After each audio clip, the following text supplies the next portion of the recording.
This is documentation of how I've been doing graduation video streaming for approximately the last 10 to 15 years. This right here is a Polycom conference system, and it's normally intended to be hooked up with a whole network of other similar devices like itself, but this one is not connected to the network at all and is being used as a standalone device, which is not how it's meant to be used at all. But I need a camera that I can remotely control, and a nice USB remote control camera is about $2,000, and that's money we really don't have to spend. So I'm making use of this hardware, which has no other purpose at this point. This was previously part of the school's distance learning system, but several years ago they changed over to a new system that uses Google Chrome boxes, so they don't need all this.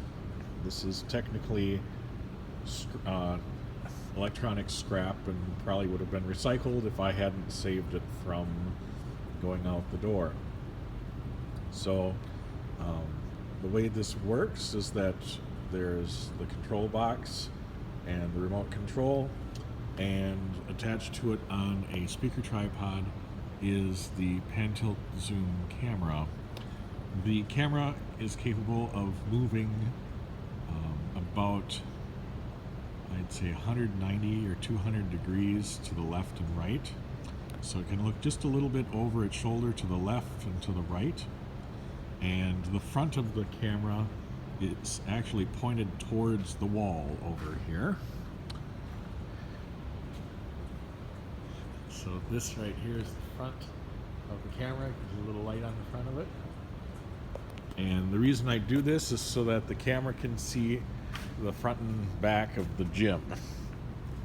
If I pick up the remote control, there's directional controls on here, and I can move the camera manually here. So that's as far left as the camera goes. And then if I hold down the right, that takes us all the way around the other way.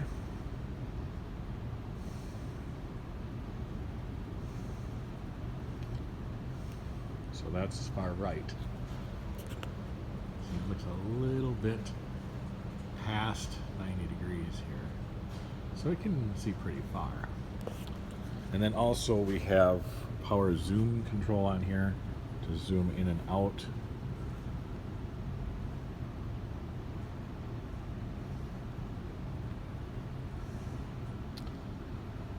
And then to use this for the program, I can set presets for this camera using the number keys, and I've programmed in a number of positions for the camera. The first one is podium, the second one is when they do scholarship awards, third one is the graduates seated, 4 is the entire front view of the gym, and 6 is when they're doing choir. So to control the camera, I just tap the button, tap 1, and it just goes to that position. If I want to do a scholarship presentation, I tap 2, and it takes us to there. If I want to see all of the graduates, tap 3. There we go. And the entire front, that's 4.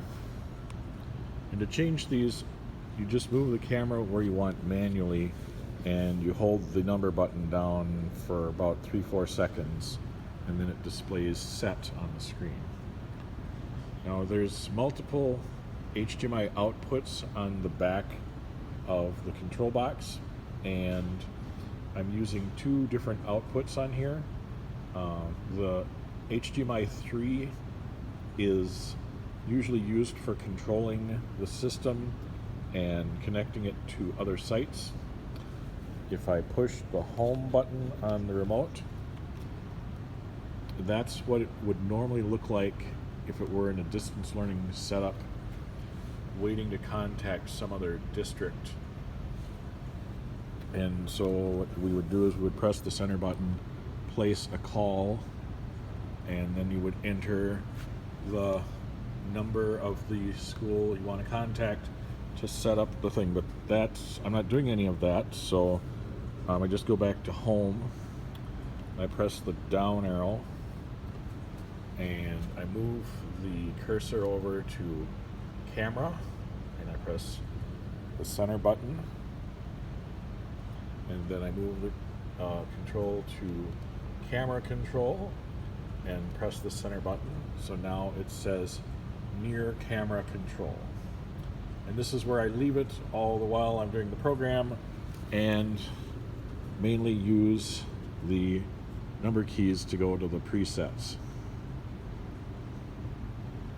The reason for using the multiple outputs is that the other outputs don't show this menu with all this stuff. It's just a straight video pass through from the camera.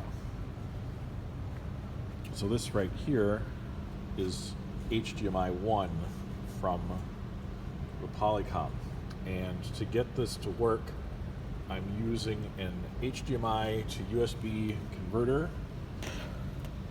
As you see right here, this is just HDMI 1 into my converter box here. And then this has USB out to the laptop, and the laptop is running Wirecast. So that's how we stream. It's we're not, although this thing is networked and it's capable of streaming, it's a proprietary protocol. It was only between Polycom devices. We're just ignoring all that. We're just using it just simply for the pan tilt zoom capability, outputting into Wirecast.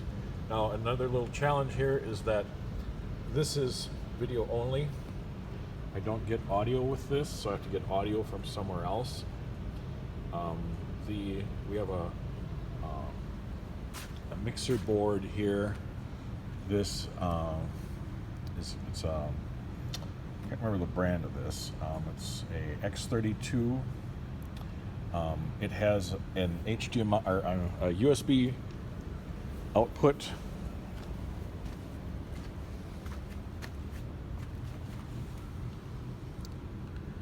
So let's see here. Hold on a second. Yeah, right here, USB audio interface is capable of outputting 32 channels, but we only need 2 for what we're doing for stereo left and right. So this is programmed to do that. And then we have the USB out from here to the laptop, providing the audio. And at the moment, it doesn't show any audio, which would be here on the right side. That's because the audio is only what the mixer's hearing. And currently, the mics are off on stage and everything else is off at the moment. If I want to just get general audio from the audience, this mixer board has a built-in microphone right here, which is normally used as, it's called a talkback microphone. If we were a professional setup in a sound booth, you would use this literally to talk back to the people out in your stage, you know, to communicate between the sound booth back and forth. For this, I push Talk B, which turns on this microphone, and so now you see it can hear me. It can hear me talking here, and I'm being amplified through the overhead speakers. And now if we go and look at Wirecast, now we have audio coming through on the laptop. So it's a little challenging to get this to work, but it does work out in the end. Then for the other parts of the system,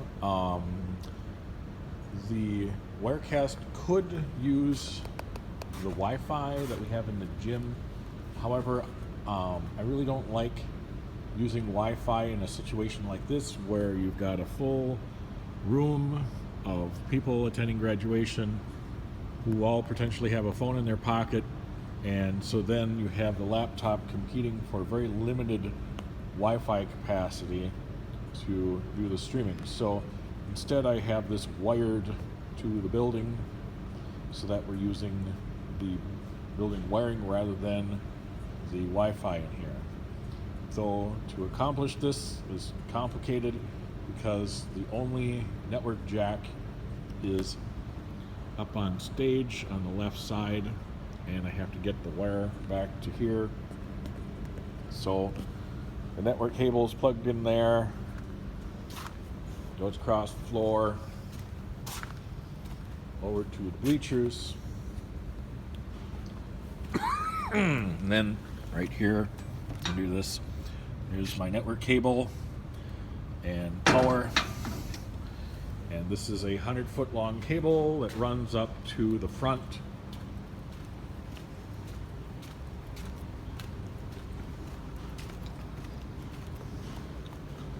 And I really don't want people in wheelchairs rolling over and potentially crushing these cables. So the cable goes up over the top of the doorways over to the stage. And then another difficulty is that the network jack that's on stage is a very long network run, and network cables can only be 100 meters long, about 325 feet, and this port is just about maxed out for what it can reach. So I have to put a little network switch up on the stage to allow it to go an additional 100 meters.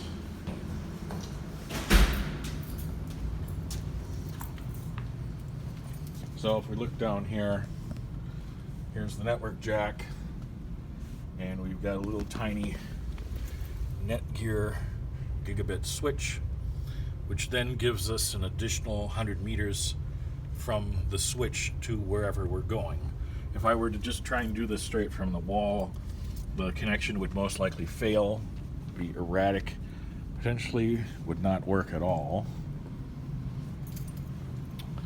And then that also is where our power is plugged in for everything back there. It's just a challenging setup when you're having to do things in a small school district with a gymnatorium.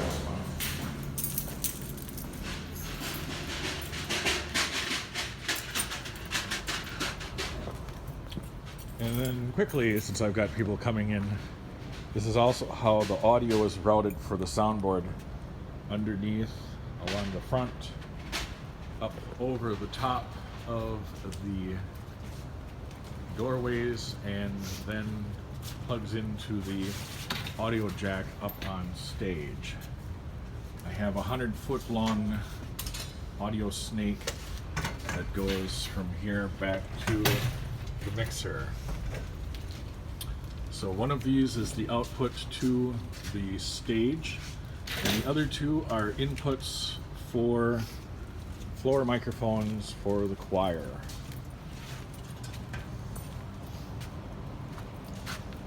And then also, since we're doing graduation, I want to have some audio control over the microphone.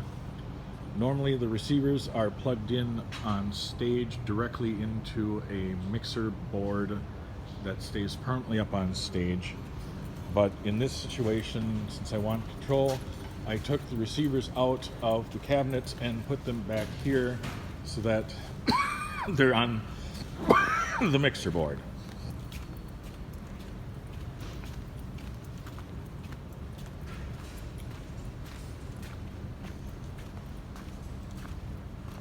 Right here. So these normally live on stage all the time and just direct connect to the mixer up there. But during graduation, we have people coming in from outside that are doing presenting of scholarships and so forth. Some people are very quiet speakers, or they don't know how to properly position the microphone. So this then allows me to crank up the volume if needed for quiet speakers, or if people are too loud I can turn them down so that we have more controllability of the quality of the presentation. So it's a lot of work to do this for just a 1 hour event, but it's the main event for the school district for the year, so you know, it's worth it. Also, we do the baby slideshow every year, and I need to have the audio for that run through the soundboard here.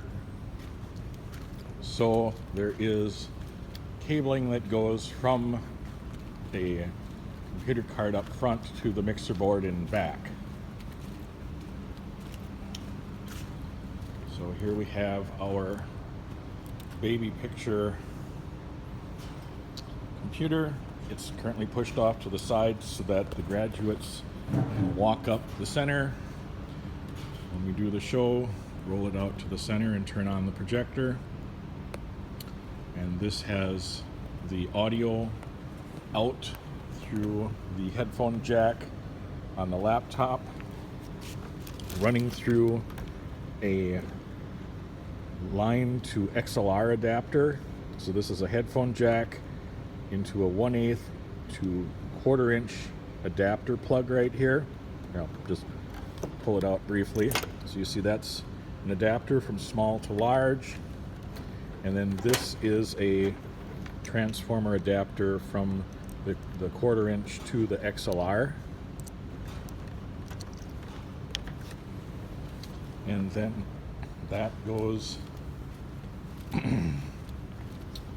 back to the mixer board from here. So here the cord goes back